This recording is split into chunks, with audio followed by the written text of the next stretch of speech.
So this is what stuff looks like right now.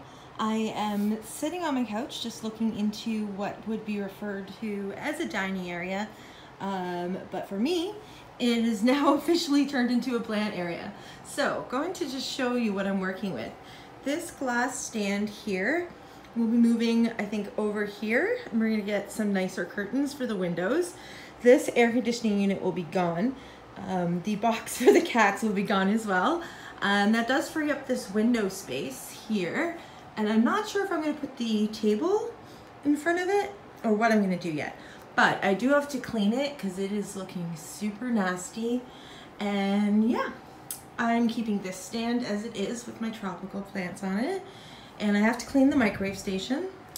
And this is the stand that I bought for my succulents and my grow lights. So it's a 5-tier metal stand. And I have so far just starting out with two, what's the length? 36-inch sunblasters. So those would be T5 lights. And right now actually I'm using a LED light just for this one little succulent. Oh, I guess for the string of hearts as well. So yeah, that's what we're working with now. Kind of a mess. In my bedroom, I do have a lot of succulents that either never went outside or I brought in, no, actually they never went outside. Some of them have been new and purchased over this summer and then I just never took them outside, like this peperomia here and this crassula here and here. But this is pups from my big aloe. This is a little baby plant that I saved for my mom. And the rest are just plants like Haworthia that I didn't want to put outside, and some cacti that I recently bought about a month and a half ago. And down here I have some Ripsalis, more Haworthia, some Senecio. So yeah, I also have a little setup over here with some succulents under a grow light there. And there are some hanging up in my dining area and some hanging up and in the window ledge in Andrew's room too. So there's already a bunch of succulents in the house, but it's about to get a lot more crazy. So we just celebrated Thanksgiving here in Canada. So I had a lot of family stuff going on, but some progress was made.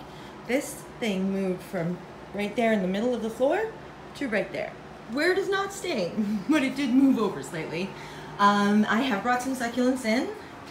These guys here, I just have them under an LED grow light right now because I haven't hooked up my lights yet. And I do still have one more light coming and a fan. So let me just go ahead and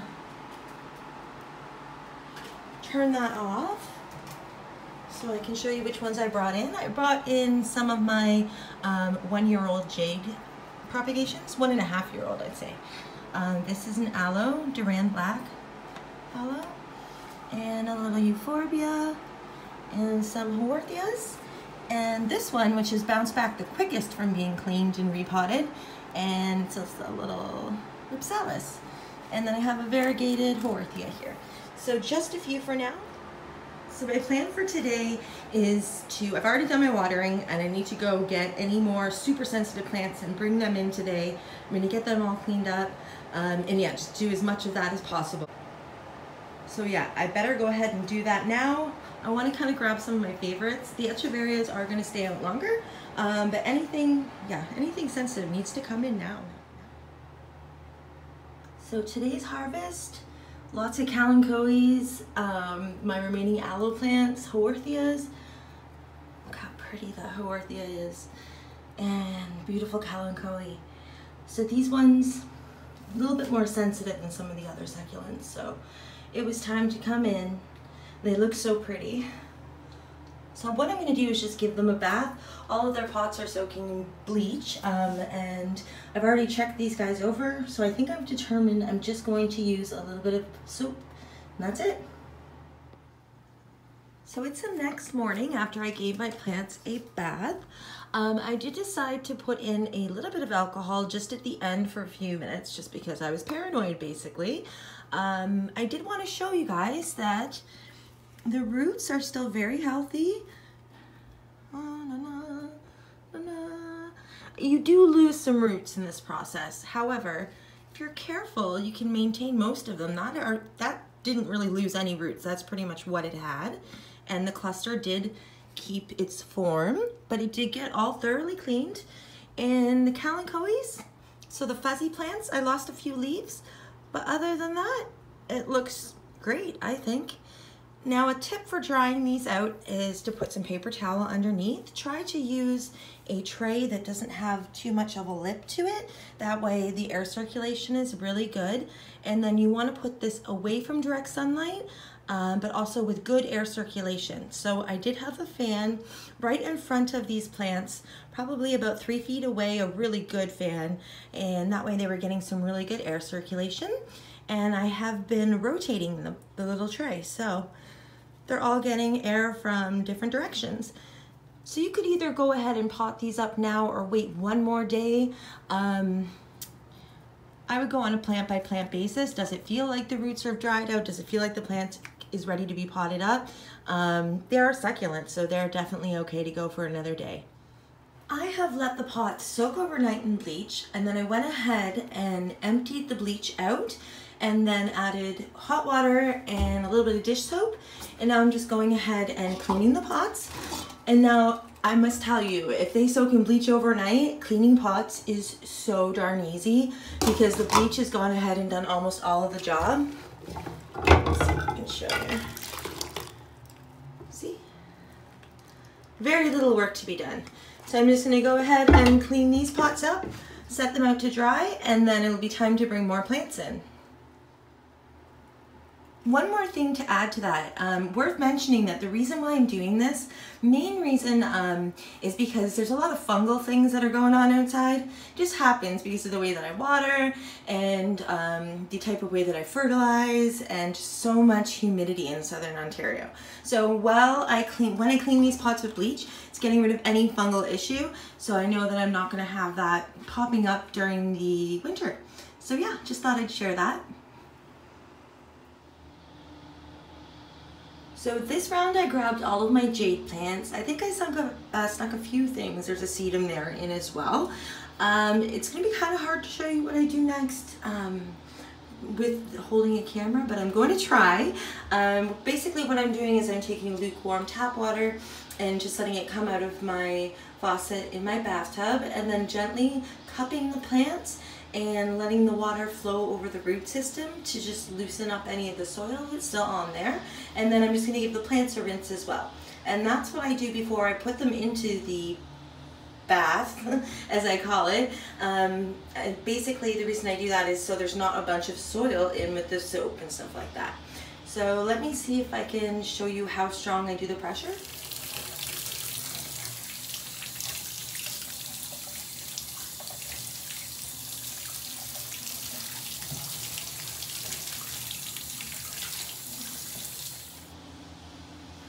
Okay, so I've washed off all of the jade plants. I think they look so shiny, so clean and pretty. Now what I'm going to do is just fill up this container and another one with the soap mixture. My go-to soap is Dawn Ultra, just the regular original scent, Blue Dawn. And I go ahead and put a little bit of water into my container first, and then I'll add 1 or 2 drops. I did go ahead and add a little bit extra by accident, but I did let some of the water out after. So you want to add a little bit of water first so it doesn't get too bubbly, because then when you put a little bit more water, you get just about the right amount of bubbles. So you want to make sure that all of the plant is submerged under the water for at least part of the time. I'm also giving my golem a little bit of a swish around. Just helps the soap mixture to get in all the nooks and crannies. So you can see with the bigger sunset jade, I don't have enough room to have it all submerged. So if in lieu of getting a bigger container, I'm just going to go ahead and flip that in a few minutes. And same with these guys. The bigger ones, you just want to go ahead and flip them so all parts of the plant are submerged. A very important disclaimer that I should have mentioned already is that if you have the succulents to have the powdery coating, the soap will remove that. So my suggestion, if you do want to do a similar cleaning method but you don't want to lose the powdery coating, is just to do warm water with a little bit of hydrogen peroxide, and that will work great. It's not a it's not a bug control method, but it'll just clean the plants up great, and then they'll dry and they'll still have the powdery coating. It has been about 25 minutes, and now what I'm going to do is just take a little bit of isopropyl alcohol. Just going to go just like that.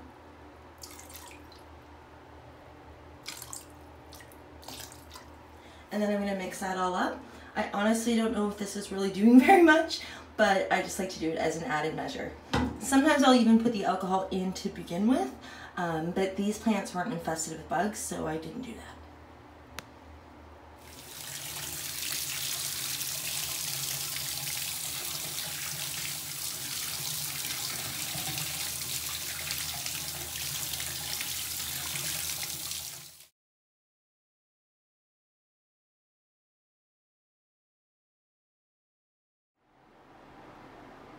So you guys might be wondering, what the heck, Denise? Do you do that to all of your plants?